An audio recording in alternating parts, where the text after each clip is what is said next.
loi se leva et mit Jésus à l'épreuve en disant « Maître, que dois-je faire pour avoir la vie éternelle ?»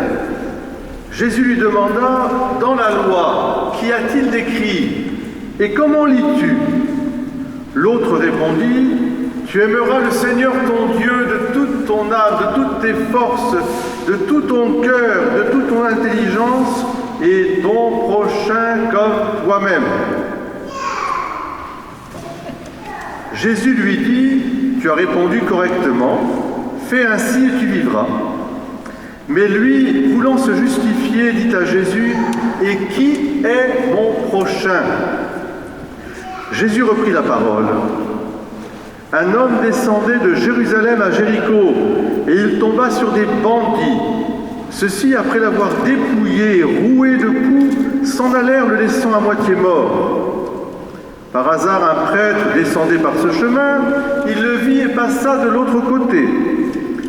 De même, un lévite arriva à cet endroit, il le vit et passa de l'autre côté.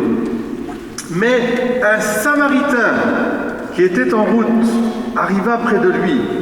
Il le vit et il fut saisi de compassion. Il s'approcha et pansa ses blessures en y versant de l'huile et du vin. Puis il le chargea sur sa propre monture, le conduisit dans une auberge et prit soin de lui. Le lendemain, il sortit 2 pièces d'argent et les donna à l'aubergiste en lui disant « Prends soin de lui, tout ce que tu auras dépensé en plus, je te le rendrai quand je repasserai. » Lequel des trois, à ton avis, a été le prochain de l'homme tombé aux mains des bandits? Le docteur de la loi répondit « Celui qui a fait preuve de pitié envers lui. » Jésus lui dit « Va, et toi aussi, fais de même. Acclamons la parole de Dieu. Louange à toi, Jésus. » Asseyez-vous. Alors d'habitude, je vais monter en chair. J'ai l'habitude de monter en chair et en os, bien sûr, dans la tribune. C'est ce que je vais faire quand même pour vous.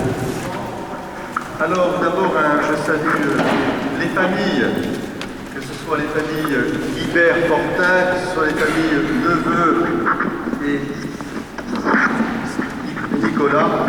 Soyez vraiment bienvenus tous.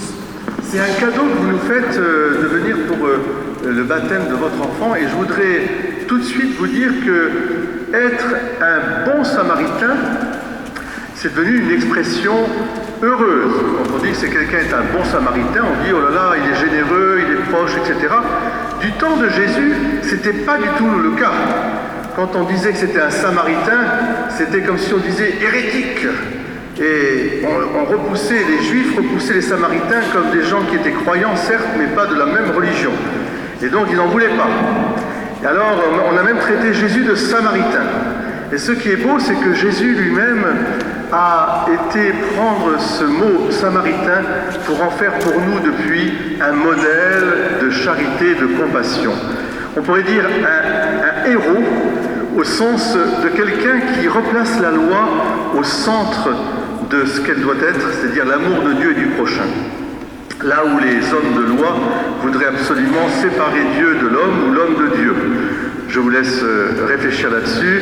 Vous pouvez, à l'envie, réfléchir là-dessus. Soyons un peu des hors-la-loi, si je puis dire, un peu de ces héros, de ces bons samaritains, pour replacer justement l'homme au cœur de notre vie, c'est-à-dire le soin que nous devons avoir depuis la conception de l'homme jusqu'à sa fin, pour être témoins de la dignité inaliénable. Nous sommes faits pour l'éternel, pour l'éternité. Nous sommes faits pour l'amour qui ne finit pas. Et rien que ça, eh bien, c'est le motif de ce soin que nous avons pour le plus faible, le plus pauvre, le plus démuni, le plus fragile, le plus blessé. Et c'est le message de l'Évangile. Dieu a tant aimé les hommes qu'il a donné son propre Fils pour que nous ayons la vie par lui. Et ça vaut la peine de donner notre vie pour les autres. Alors une fois que je suis monté en chair, vous m'avez vu, je vous salue tous. Ils sont sages là-bas au fond, c'est bien, pourvu que ça dure, n'est-ce pas? Eh bien, je redescends au plancher pour aller voir Diana et Juliette, parce que c'est aux parents que je vais m'adresser maintenant. Très simplement, pour leur dire justement que le fait d'être venu ce matin pour faire baptiser votre enfant, eh bien, vous êtes des bons samaritains, comme les grands-parents, comme les arrière-grands-parents. Parce que qu'est-ce que c'est qu'être un bon samaritain? Qui est-ce qui est le plus proche? C'est qui mon prochain? Alors là, vous ne pouvez pas dire autrement, Tristan, hein, et Mathilde, vous ne pouvez pas dire autrement. Le plus proche, c'est bien votre enfant, hein, côte à côte. Et c'est magnifique aussi pour Juliette. Prénom bien sûr, Lilian et Alban. Alors je dois dire que le plus proche pour moi aussi c'est Alban parce que il y a combien d'années? 25 ans j'ai baptisé Alban. Et alors maintenant c'est moi qui baptise sa petite, donc c'est magnifique, ça me fait un coup de vieux d'ailleurs. Mais bon, c'est pas grave. La vieillesse, on reste toujours jeune. Alors vous allez vous engager pour votre enfant. Mais pour moi, c'est très important, vous voyez, de vous le dire, parce qu'on ne grandit vraiment dans la vie que quand on transmet ce à quoi on croit le plus. Or, si nous sommes des bons samaritains les uns pour les autres, c'est parce que nous croyons précisément que nous sommes faits pour la vie éternelle. Nous sommes faits pour Dieu.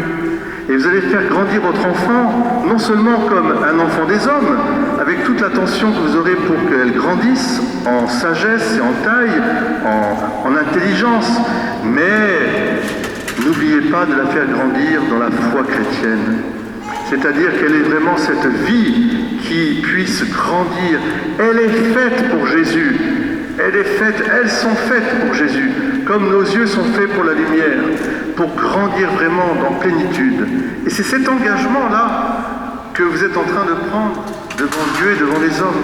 Parce que si vous avez présenté votre enfant au baptême, c'est que vous croyez vraiment que c'est la vie. Le cadeau le plus grand que vous puissiez donner à votre enfant, c'est cette foi. Credo, je crois. Alors voilà comment être bon samaritain aussi.